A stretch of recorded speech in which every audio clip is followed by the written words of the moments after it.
રોજ સવારે અને સાંજે દેવી કવચનો પાઠ અવશ્ય સાંભળવો. દેવી કવચ. ઓમ ચંડિકા દેવીને નમસ્કાર.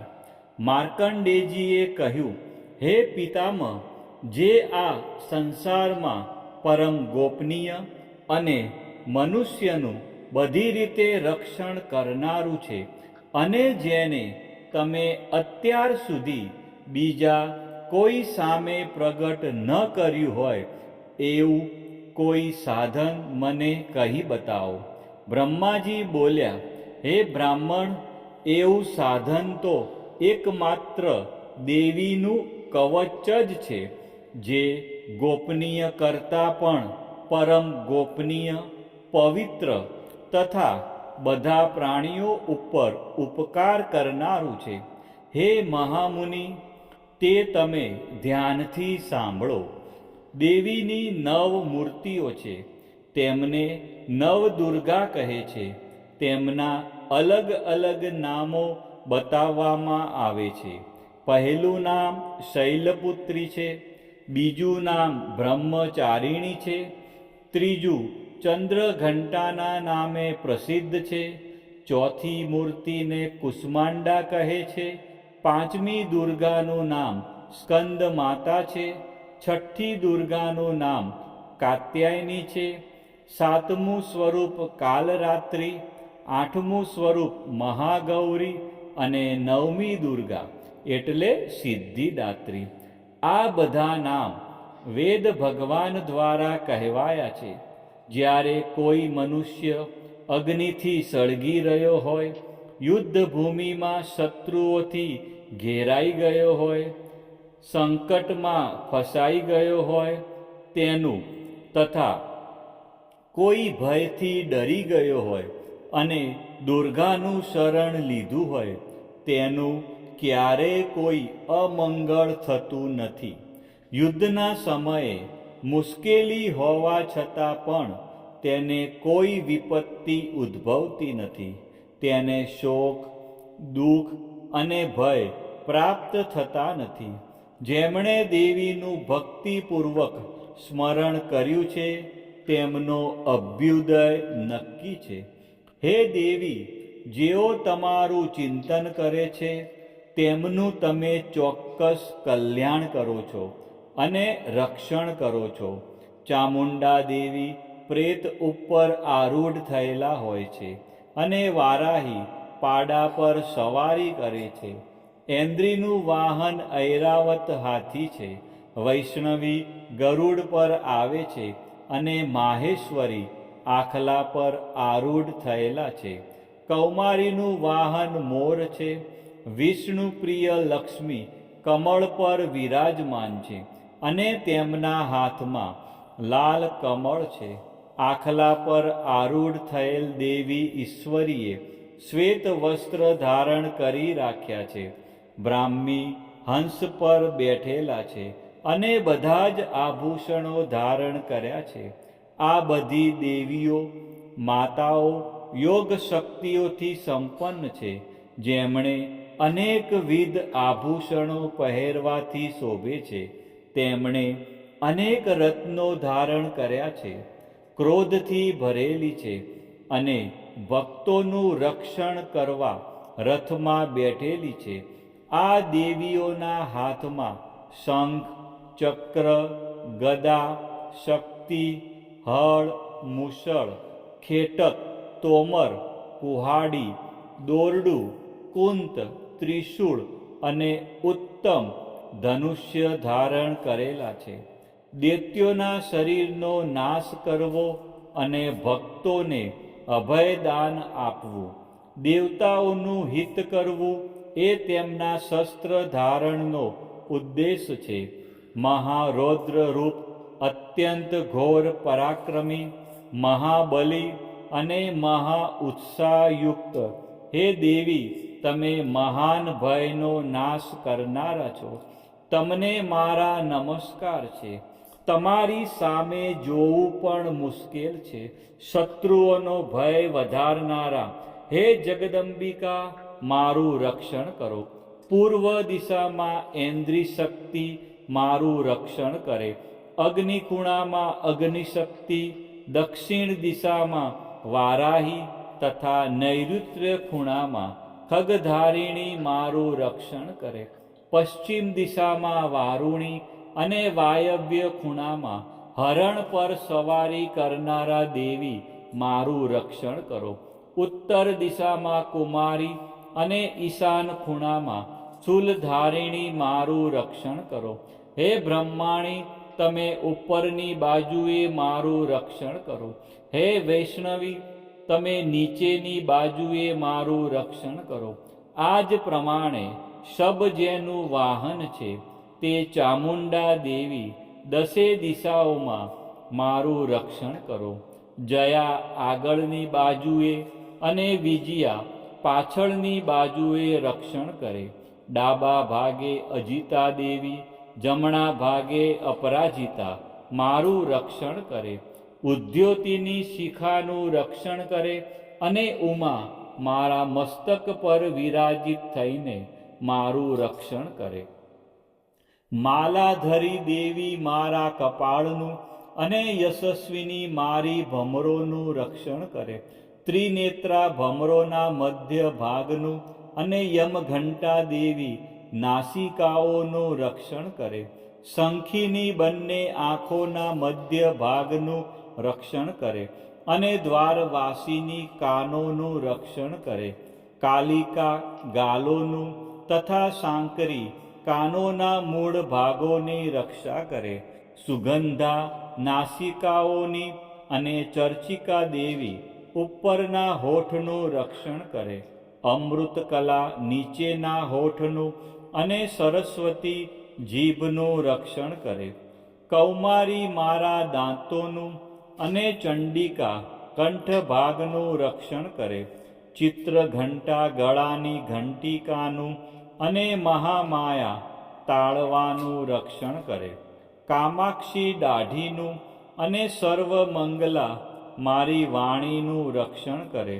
નીલગ્રીવા કંઠના બહારના ભાગનું અને અન્ન નલિકાનું કૌબેરી દેવી રક્ષણ કરે.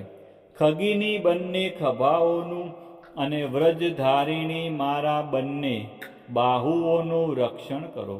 દંડીની દેવી બંને હાથોનું અને અંબિકા આંગળીઓનું રક્ષણ કરે. શુલેશ્વરી નખોનું રક્ષણ કરે અને કુલેશ્વરી કુખ પેટનું રક્ષણ કરો. મહાદેવી બંને સ્તનોનું અને શોક વિનાશિની મનનું રક્ષણ કરે. લલિતા દેવી હૃદયનું અને શૂલધારિણી ઉદરનું રક્ષણ કરે. કામિની નાભીનું અને ગુહેશ્વરી ગુહ ભાગનું રક્ષણ કરો. પૂતના અને કામિકા લિંગનું અને પાડાને વાહન બનાવનાર દેવી ગુદાનું રક્ષણ કરે. ભગવતી કટી પ્રદેશનું અને ઘૂંટણોની રક્ષા વિંધ્યવાસીની કરે. સર્વ કામનાઓ પૂરી કરનારા દેવી જંઘાઓનું રક્ષણ કરે. નારસિંહી દેવી પિંડીઓનું રક્ષણ કરે. તેજસી બંને પગોના પૃષ્ઠ ભાગનું રક્ષણ કરે. શ્રીદેવી પગોની આંગળીઓનું અને તલવાસીની દેવી પગના તળિયાનું રક્ષણ કરે. પોતાની વિકરાળ દાઢોથી ભયંકર દેખાતા કરાલી દેવી નખોનું અને ઉદ્ધવકેશીની દેવી વાળનું રક્ષણ કરે. કૌબેરી રૂવાંટીના છિદ્રોનું અને વાગેશ્વરી ત્વચાનું રક્ષણ કરે. પાર્વતી રક્ત મજ્જા વસા માંસ હાડકાં અને મેદનું રક્ષણ કરે. કાલરાત્રિ આંતરડાઓનું અને મુકુટેશ્વરી પિત્તનું રક્ષણ કરે.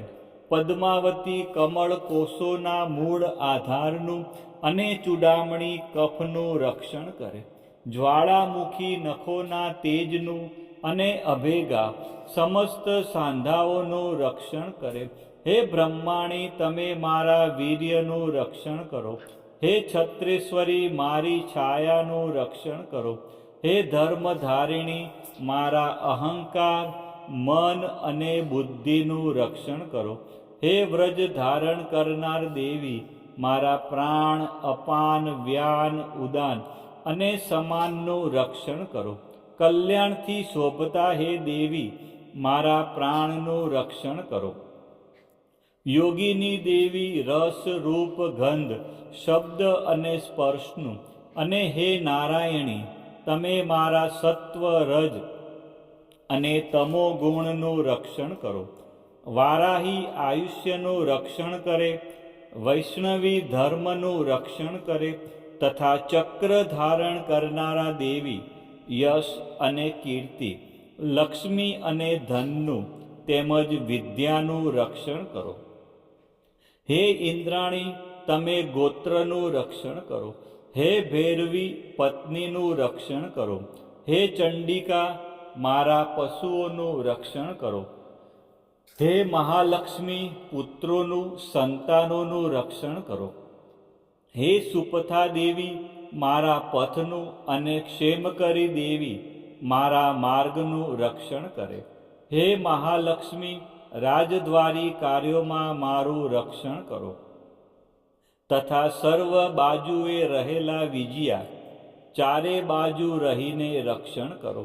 હે દેવી, જે સ્થાન દેવી કવચમાં કહેવાયું નથી અને તેથી રક્ષણ વિનાનું છે, તે બધા સ્થાનો તમારા વડે સુરક્ષિત થાય, કારણ કે તમે વિજયશાલિની અને પાપનાશીની છો.